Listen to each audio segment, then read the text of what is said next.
కాసేపు కూర్చున్నాలే ఇక్కడ.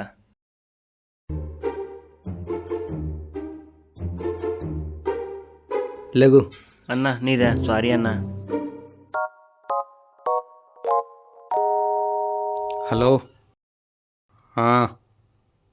ఇక్కడే కూర్చున్నా. ఎవరిదో బండి కాలికి గానొస్తే దాని మీద కూర్చున్నా. కాలికి గానొస్తే దాని మీద కూర్చున్నా. మనుషులు రెండు రకాలు, ఆడ మగ. ఇది మూడు టైపా? బండి నీది కాదా? కాదు. మరి నేను ఎందుకు లేకమన్నావు? నాకంటే పని పాట లేదు, లెగమన్నా. నీకు పని పాట లేదా? లెగమంటే లెగుస్తావా? నీకు పని పాట లేదా? లెగమంటే లెగుస్తావా?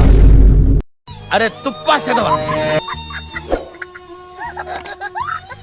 ఇలాంటి చాలా ఉన్నాయి, ఇంకా దాచాం.